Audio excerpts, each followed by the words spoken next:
আসসালামু আলাইকুম। আজকের পর্বে আমি আপনাদের সাথে একটা ম্যাঙ্গো ডেজার্ট শেয়ার করব।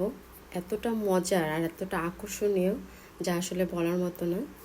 আর সকালবেলা যদি নাস্তা বানাতে ইচ্ছে না করে রুটি বানাতে, তাহলে আমি বলবো এরকম একটা নাস্তা কিন্তু সকালবেলাও দেওয়া যেতে পারে। আর যেহেতু এখন আমের সিজন, সবার বাসায় কিন্তু আম আছে। আম নেই এরকম কোনো বাসায় মনে হয় থাকতে পারে না। আর আমার এটি খুবই প্রিয় একটি ফল।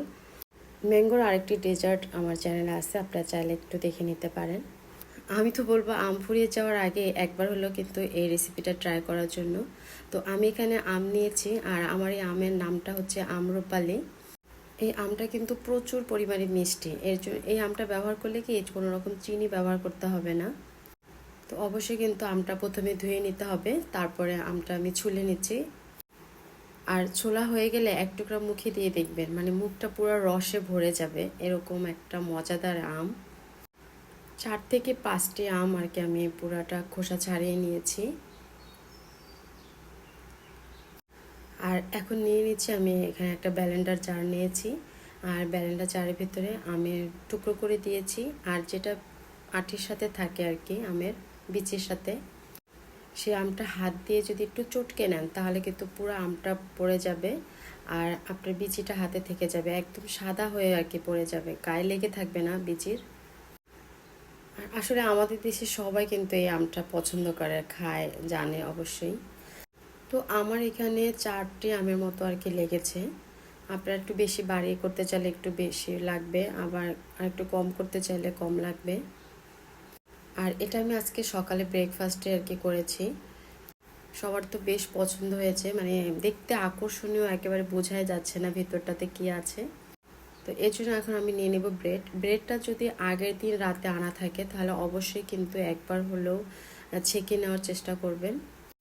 তো ব্রেডের সাইডে যে লাল অংশটা থাকে আমি সেই অংশটা কেটে রেখে দেব, মানে একটা চারকোনা শেপ আর কি এখানে চলে আসছে আমার।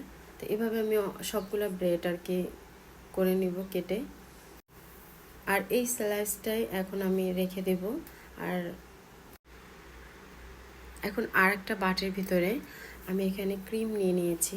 এখানে আপনারা যে কোনো ধরনের যে কোনো ব্র্যান্ডের ক্রিম ব্যবহার করতে পারেন। আর ক্রিমের যে টেস্টটা সেটা কিন্তু একদম মানে মিষ্টি না, কেমন যেন একটা। তো এখানে আমি কোনো রকম চিনি ব্যবহার না করে হাফ কাপের মতন আমি এখানে কনডেন্স মিল্ক ব্যবহার করেছি। যদি এখানে চিনি দেন তাহলে সেক্ষেত্রে কিন্তু এটা অনেক পাতলা হয়ে যাবে, মানে চিনিটা গলে তারপর একদম পাতলা হয়ে যাবে। তো আপনার সেই ডিজাইন কিংবা আকর্ষণীয় লুকটা আসবে না আর কি। এর জন্য আমি এখানে কনডেন্স মিল্কটা দিয়ে এখন খুব ভালো করে এটা বিট করে নিতে হবে, যেন ক্রিমের সাথে কনডেন্স মিল্কটা খুব ভালো করে মিশে যায়। তো আমি যে ট্রেটাতে এটা পরিবেশন করব সেই ট্রের ভিতরে আমার সেই পাউরুটির স্লাইসগুলো দিয়ে দিলাম একটা একটা করে আর কি। ভিডিওটি ভালো লাগলে প্লিজ রিকোয়েস্ট থাকলো আমার চ্যানেলটি সাবস্ক্রাইব করার।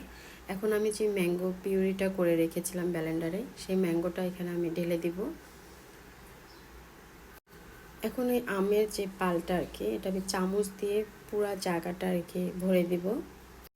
একটা জায়গাও যেন আর কি ফাঁকা না থাকে, বাদ না পড়ে, সেই দিকে একটু খেয়াল রেখে তারপরে আমের পালটা আমি খুব সুন্দর করে আর কি লাগিয়ে দেব।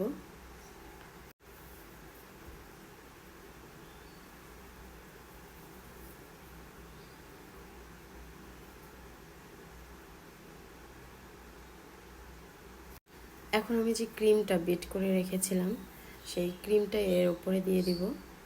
এটাও আমি সে আমের মতন করে আর কি পুরাটা জায়গায় ছড়াই দিব। আর এটা যখন ছড়াবেন তখন একটু আলতো হাতে ছড়াতে হবে, কারণ নিচেও আমাদের একটা পাতলা লেয়ার আছে, তো এটার সাথে এটা মিশে যেতে পারে। এর জন্য একটু হালকা করে আস্তে আস্তে করে দিলে আর কি ভালো হয়। তারপর অনেক সময় দেখেছি পাইপিং ব্যাগটা নাও থাকতে পারে, সেক্ষেত্রে একটা এখানে আমি পলি ব্যাগ নিয়েছি। আর আমের যে পিউরিটা একটুখানি আমি রেখে দিয়েছিলাম, সেই পিউরিটা আমি এখন এখানে ঢেলে দিলাম। এই তো বাজ হয়ে গেল। এখন আমি নিচের যে কোণাটা সেটা একটুখানি কেচি দিয়ে কেটে নিব। একটু সাবধানে করতে হবে, মানে খুবই টাইট হয়ে থাকে তো তা বের হয়ে আসে আর কি। তো আমার এটা দেখতে পাচ্ছেন যে ক্রিমের উপরে একটু পড়ে গিয়েছে, তাতে সমস্যা নেই, এতে আবার একটু ক্রিম উপরে দিয়ে লাগিয়ে নিলে আর কি হয়ে যাবে। তো একটা ডিজাইন আর কি করলাম যাতে একটু আকর্ষণীয় লুকটা লাগে এই আর কি। তারপর একটা কাঠি দিয়ে জাস্ট একটুখানি করে ঘুরিয়ে নিলেই একটা ডিজাইন চলে আসবে। মানে যে বললাম মানে জাস্ট একটু আকর্ষণীয় করা এই আর কি, আর কিছুই না। টেস্টের কোনো হেরফের হবে না। এটা খেতে কিন্তু ভীষণ মজার, একবার হলো বাসায় ট্রাই করবেন। আর ভালো লাগলে প্লিজ রিকোয়েস্ট থাকলেও কমেন্টস লিখবেন, চ্যানেলটি সাবস্ক্রাইব করবেন। আর এই গরমের ভিতরে যদি রুটি বানাতে ইচ্ছে না করে সেক্ষেত্রে আমি বলবো এরকম একটা নাস্তা একদিন কিন্তু টেবিলে দিতেই পারেন। সবাই খুব মজা করে আনন্দ করে খাবে, এটুক আমি ইনশাল্লাহ বলতেই পারি। তো আজ এ পর্যন্তই, আল্লাহ হাফেজ।